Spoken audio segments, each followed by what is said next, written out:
আমাদের স্বরাষ্ট্রমন্ত্রী বলে এই সীমান্ত হত্যা নাকি বর্ডার কিলিং না। আমি জানতে চাই আর কত সীমান্ত হত্যা করা হলে তাকে বর্ডার কিলিং বলা হবে আমরা জানতে চাই।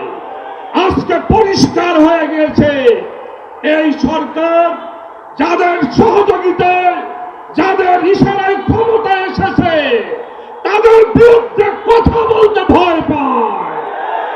আজকে দেশের জনগণ ভারতের কোন দাবিদার সরকার দেখতে চায় না। আজকে আমি এই সমাবেশ থেকে আমার বিজেপির সদস্যদেরকে এবং সীমান্ত এলাকার জনগণকে ধন্যবাদ জানাই যারা রাত্র জেগে আমার সীমান্ত পাহারা দিতেছে এবং ভারতের অবৈধ পুশিনকে ঠেকিয়ে দিচ্ছে। পরিষ্কার বলি, বিজেপির ভাইরা আপনারা এগিয়ে যান, সীমান্ত এলাকার জনগণ আপনারা এগিয়ে যান, সারা বাংলাদেশের জনগণ আপনাদের সাথে রয়েছে।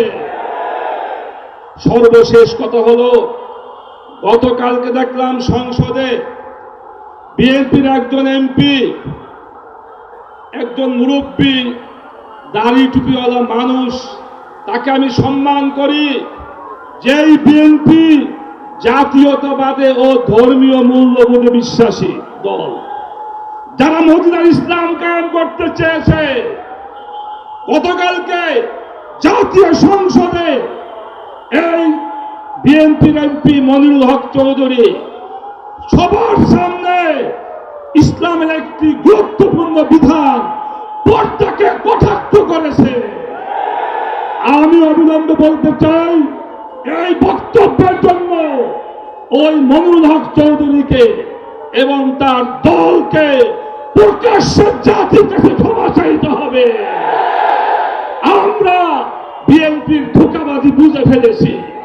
তারা মুখে বলে মদিনার ইসলাম, তাদের কার্যক্রম হলো ইসলামের বিরুদ্ধে, পর্দার বিরুদ্ধে।